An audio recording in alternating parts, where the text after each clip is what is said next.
If you and him went up and you guys shot baskets together, he'd whoop you. If you guys went out and you guys raced against each other, he'd whoop you. If you guys went out and, tried to throw the football, see who was to throw it more accurate or further, he'd whoop you. And so his body heals faster than yours.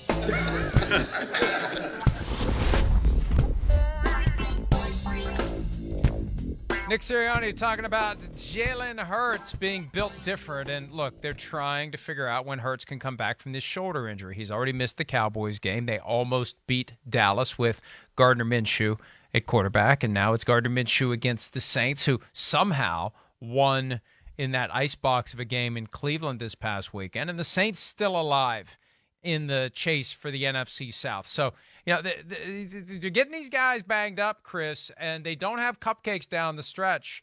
And they still could. It's amazing to think they've lost, 2 games all year. They can still lose the last 2. They still could. And they better be on guard. And, they haven't had a rash of injuries all year, and they're starting to cluster at a very inopportune time, potentially. Yeah, it's unfortunate. It's bad timing. They're still a really good football team, as we saw last week. I mean, we had a quarterback make his first start of the year, and he threw for 355 yards on one of the better defenses in football. And they made some self-inflicted mistakes and still had a chance to win the game. They lost a turnover battle 4-1, and it still seemed like they were controlling the game for a better part of it. So they're a high-quality team here.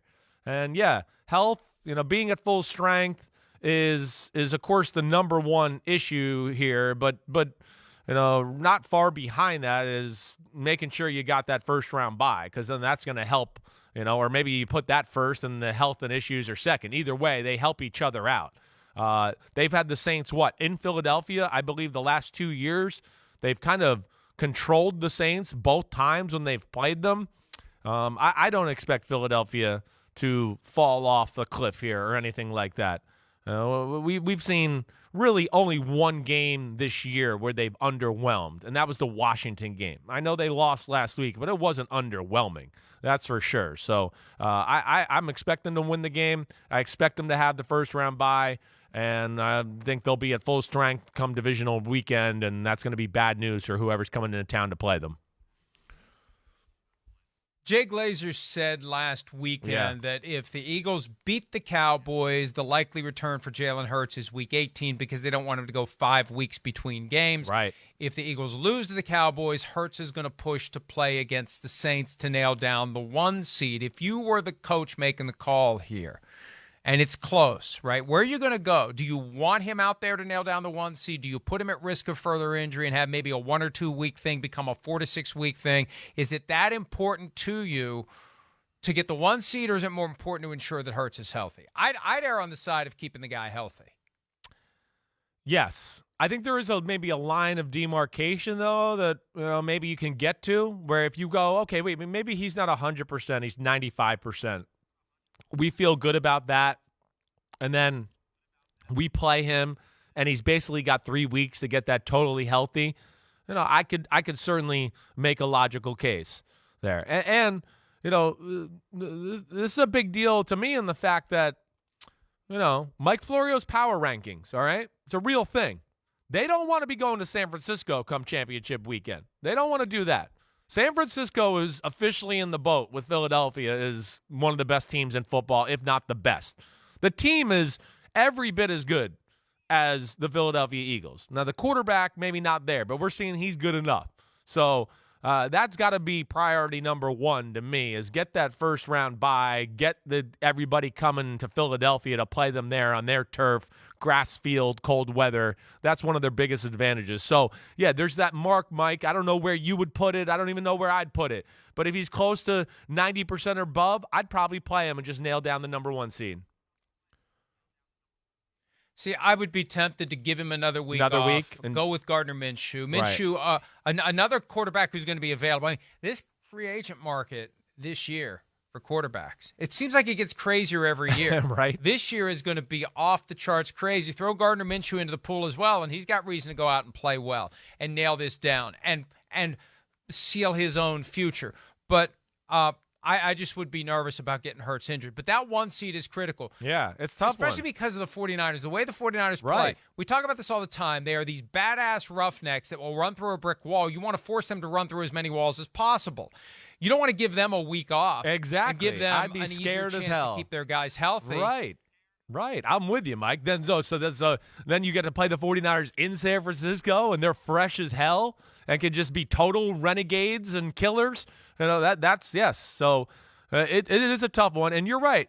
Gardner Minshew, again, they're better with Jalen Hurts. I understand that, but it's not a drop off to where you go, oh, they can't win the game without him. I do understand that as well. I guess what I would be worried about a little is this too, Mike, where Gardner Minshew plays, they win, and then next week you have to play for nothing. Right? And it's kind of like what you said, where I don't expect to see Jalen Hurts and the starters out there a whole lot, to where then you're going, well, he's only played 2 or 3 drives in 6 weeks of football here, and here we are in a big playoff game all of a sudden. And that could definitely disrupt the rhythm of the quarterback and give you some issues there too. All right, he's not the only injured Eagle, as we mentioned earlier. So there are 5 names I want to give you, and we're going to try to rank these in order of importance for these guys being healthy for the playoffs. And obviously, we'll give the 1 spot to Jalen Hurts. Definitely. That's the most critical guy that will be healthy for the playoffs with the shoulder injury. The other guys are Lane Johnson with an abdominal injury that he claims he's going to play through and defer surgery and take some time off and be ready for the postseason. Miles Sanders has a knee injury, star running back. Avonte Maddox, corner with a toe. C.J. Gardner-Johnson, lacerated kidney. They're waiting for him to come back. After Hurts, which of those 4 is the most important? I think that right off the bat, I'm going to go with Lane Johnson. That to me is the guy I look at. I mean, you said it earlier this week. This is the best right tackle in football, or certainly in that conversation, and we know their offensive line play is really one of their greatest advantages. I'll go with him 1, Chauncey Gardner-Johnson 2. Okay, he's a special player, and he gives them, Mike, that versatility of kind of like what you were talking about a few minutes ago with the Patriots and the mismatches and all that. You're never mismatched with Chauncey Gardner. He tackles like a linebacker, and he covers like a secondary player. So that's where he's a great advantage for them. Then I'll go Miles Sanders and Avonte Maddox. I think that's probably how I would do it. What do you think? I agree with you. I may flip Gardner-Johnson and Sanders. Yeah. I may. Yeah. I don't know. It's close there. Right. Because they've been getting it done without him. But, boy, it's great to have him because he's just that right place at the right time guy that pops up and makes a big play that tilts the field in favor of the Philadelphia Eagles. Right. But I think they're good enough that that's just kind of a luxury. That's that's the little sprinkle of cinnamon on top of the cherry, on top of the whipped cream on top of the cake. It's great. It's smart move, great trade, but I feel like they're good enough to keep going without him because they've kept going without him. I don't disagree. So the with longer you a guy's been gone, right, the easier it is to say, yeah, they can keep going without the guy. But Hurts is the guy they need. Right. Definitely for the playoffs and at least to win 1 game. Between now and then. I mean, really, wouldn't it be something if the 49ers steal the 1 seed or the Vikings steal the 1 seed? I mean, those are 2 places, and I don't know. The Vikings, look, they've played every game so close, and they got beat 40-3 in their own building, but still, that's not necessarily a place where you want to go in the postseason. Oh, agreed. You want them leaving their dome and coming outdoors to you. Agreed with you there. And, yes, it is still an issue. And to that point, San Francisco and Minnesota having to go play Philly in the cold and the elements out there, that won't be necessarily the best for them either. And your conversation with the Chauncey Gardner-Johnson and Miles Sanders there, it's splitting hairs. I kind of feel like that with the offense, where I go, well, if they put Gainwell or Boston Scott back there, they might not be quite as good as Miles Sanders, but it's not going to be a drop-off. Where I think about Chauncey Gardner-Johnson, again, is to your Patriots point and to the 49ers that you brought up once again. It's the 49ers are one of those teams, Mike, that they put 2 tight ends on the field, McCaffrey, and then, Ayuk and Deebo Samuel, and you get worried about, oh, man, they're smashing us in the running game, and then the next play they're in empty personnel in the shotgun. Or they do that with 2 backs, with Juszczyk at fullback, and then 1 tight end and the 2 receivers.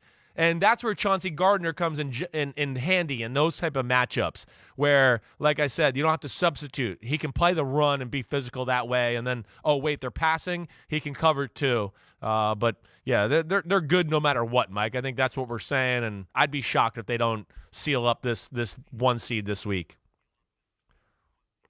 What a game that'll be if and when the Eagles and the 49ers cross paths. It feels even more inevitable than Bills-Chiefs, frankly, because I don't know who else in the NFC can disrupt it the way there's maybe a team or two that can disrupt Bills-Chiefs. Yeah, agreed. I'm not sure anybody can disrupt Eagles-49ers. Yeah. Hi, it's Mike Florio. Thanks for watching PFT on YouTube. Hit subscribe for the latest news and analysis from Pro Football Talk.